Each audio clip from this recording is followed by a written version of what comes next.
তো আমি রেডি হয়ে গেছি আজকে। ওর ফার্স্ট না সেকেন্ড ভ্যাকসিন আছে, মানে হচ্ছে যেটা 6 উইক্সে দেয়। তো দেখতে দেখতে ওর বয়স 6 উইক্স হয়ে গেল। তো আজকে তার ভ্যাকসিন আছে। নার্সিংহোমে থাকতে ডে সেকেন্ডে ওকে ভ্যাকসিন দিয়েছিল। আজকে 6 উইক্সে যে ভ্যাকসিন গুলো থাকে সেগুলো আছে। আজকে টোটাল 3টে ভ্যাকসিন দেবে, 2টো পায়ে একটা হাতে, আর আবার ড্রপও দেবে। তো আজকে বেশ টেনশনে আছি। ও এমনিতেই ভীষণ কান্নাকাটি করে, মানে যখন জেদ করে তখন ওকে সামলানো যায় না। তো সেখানে আজকে অতগুলো ইঞ্জেকশন দেবে, বেচারা কি করবে কি জানি। তো সেজন্য একটু ভয় ভয় লাগছে। আমাদের এটা আমরা যেখানে ডক্টর চেক আপ ওকে করিয়েছিলাম, সেখান থেকে বলে দিল আজকের ভ্যাকসিন গুলো গভর্নমেন্ট হসপিটালে দেবে। তো প্রথমে গভর্নমেন্ট হসপিটাল যাব, সেখানে ভ্যাকসিন ট্যাকসিন হয়ে যাবে।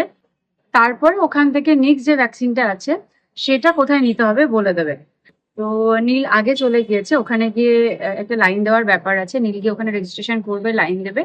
তারপরে আমি ভাইয়ের সঙ্গে ওকে নিয়ে যাব। ও এখন ঘুমোচ্ছে। যতক্ষণ ঘুমোচ্ছে, আজকে আমার মনে হচ্ছে যতক্ষণ ঘুমোচ্ছে ততক্ষণই ভালো। মানে আমি ভীষণ টেনশন করছি, এত কাঁদবে। প্রথম দিন তো নার্সিংহোমে যখন দেখেছিলাম ভীষণ কান্নাকাটি করছিল, তখন তো অত বুঝতাম না। কিন্তু এখন যত দিন যাচ্ছে বেচারা কাঁদলে এত কষ্ট লাগে। প্রত্যেকদিন কান্নাকাটি করে, তাও আমি একটু একটু করে নতুন নতুন করে কষ্ট পাই। তো সেটাই ভয়ে ভয়ে আছি, দেখা যাক কি করে। তবে এখন তো মানে কোথাও বেরোনোর আগে ঝট করে বেরোতে পারি না। তা আগে ওকে রেডি করতে হবে। নিজে রেডি হয়ে গেছি, আমি এখন 5 মিনিটে রেডি হয়ে যাই। তো অবুকে এখন রেডি করব, তারপরে আমরা বেরোবো। ও ঘুমাচ্ছে, ওকে ঘুম থেকে তুলে একটু খাইয়ে তারপরে বেরোবো। আমি ওকে ঘুমের মধ্যে রেডি করাচ্ছিলাম, ওর ঘুমটা ভেঙে গেছে বলে এত কান্নাকাটি করছে, পুরো মনে হচ্ছে আমাকে যুদ্ধ করতে হচ্ছে। তার মধ্যে আবার খাওয়ার জন্য বায়না করছে। তো এখন ওকে কিছুটা খাইয়ে নিলাম, আর বাকিটা পাম্প করে নিয়ে যাচ্ছি, যদি ওখানে কান্নাকাটি করে তখন যাতে আমি ওকে খাওয়াতে পারি। রেডি হয়ে গেছি। অবু আগে থেকেই ভয়ে ঘুমিয়ে পড়েছে, কান্নাকাটি করতে করতে ঘুমিয়েই হলো। এই জেগে আছো? চলো একটু প্যাক প্যাক করে আসি, প্যাক।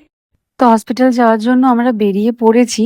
আর এটা হচ্ছে অবর ফার্স্ট টোটো রাইড। ও ঘুমের মধ্যে আছে, একবার চোখটা খুলে দেখলো কোথায় যাচ্ছে। প্রথমবার টোটোতে চেপেছে তো একটু ঝাঁকুনি হচ্ছিল, দেখে আবার চুপটি করে ঘুমিয়ে পড়লো।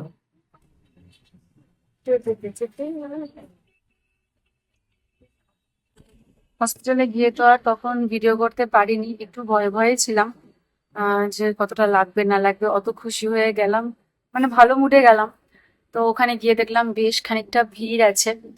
আর তো অতগুলো যখন ইঞ্জেকশন দিল ওকে, দেওয়ার পরে না আমার আর ইচ্ছে করছিল না তখন ক্যামেরাটা খুলি। আর আমি ওকে কোলে নিয়ে বসেছিলাম। নীলকে বললাম, নীলও ভয় রাজি হয়নি। ভাইকে বললাম, ভাইও রাজি হয়নি। আর তারপরে ইঞ্জেকশন দেওয়ার পরে বেচারা এত কাঁদলো। তো সেই আর কি তখন ওখান থেকে বাড়ি চলে এসেছি, আর ইচ্ছা হয়নি। তো ইঞ্জেকশন দেওয়ার পরে একটু ঘুমোচ্ছিল, খেলো, খাওয়া দাওয়ার পরে ঘুমোলো। ওখানে সঙ্গে সঙ্গে প্যারাসিটামল দিয়ে দিয়েছিল। ঘন্টাখানেক পরে আবার বলেছে 6 ঘন্টা বাদে বাদে 3 দিন এখন এটা চলবে। তো এখন এই যে এখনো কাঁদছে। এখন বিকেল বেলা, এতক্ষণে একটু হালকা হালকা জ্বর এসেছে। 100 মতো আছে দেখলাম। কতটা আসবে কি হবে জানি না, টেনশন হচ্ছে। বেচারা এত এনার্জি নিয়ে থাকে, আজকে এমন খারাপ লাগছে কি বলবো। এই যে কোলের মধ্যেই শুয়ে আছে, মুখটা এত ছোট হয়ে গেছে, এত খারাপ লাগছে আমার। দুপুরে ঘুমোচ্ছে আর একটু করে পাটা নড়লেই তখন কেঁদে কেঁদে উঠছে। তো আমি না আজকে ওকে ভালো করে র্যাপ করে দিয়েছি পাতলা কাপড় দিয়ে। তাও দেখছি ওর ভালো করে ঘুম হচ্ছে না। তো আমার মনে হচ্ছে ঘুমোলে ব্যথাটা একটু কম হবে, তো সেই জন্য আমার এরকম করে কোলের মধ্যে নিয়েছি। এখন রাত্রেবেলা আবার কতটা জ্বর আসবে সেটা নিয়ে আমি টেনশন করছি। ভেবেছিলাম জ্বরটা আসবে না, তো এসেই গেল। খুব একটা টেম্পারেচার যদিও এখনো নেই, সবে 100। তো এর বেশি আর চাইও না। বেচারা একদম মনমরা হয়ে, মানে ক্লান্ত হয়ে শুয়ে আছে। একদম কাহিল হয়ে পড়েছে। আমার এত মন খারাপ লাগছে দেখে, একটুও ভালো লাগছে না। তো ওকে আমি এরকম যতটা পারছি কোলের মধ্যে নিয়েই রেখেছি।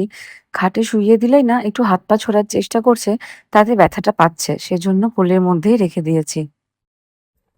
এরকম করে শুয়ে থাকলে মন ভালো লাগে না বাবা। ছেলের আমার একটু এনার্জি নেই, শুধু ঘুমাচ্ছে আর একটু করে উঠছে আর খাচ্ছে, আবার ঘুমিয়ে পড়ছে। বাবাটা কি হয়েছে বাবা? কষ্ট পাচ্ছ? ব্যথা করছে মামা? কি চাই? এই তো আছি। দাও দাও। এই তো।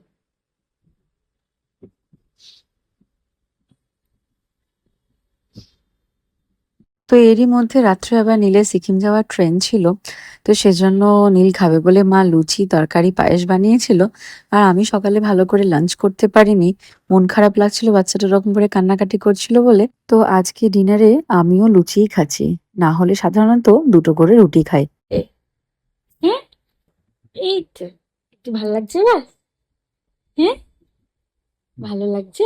বেশি লাফালাফি করো না বাবা, বেশি না, বেশি লাফালাফি করো না।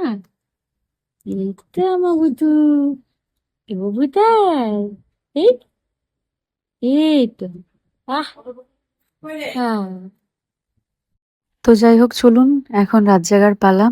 আজকের ভিডিওটা এখানেই শেষ করি। পরে আবার কোনো একটা ভিডিওতে দেখা হবে, কথা হবে। ততক্ষণের জন্য সকলকে টাটা।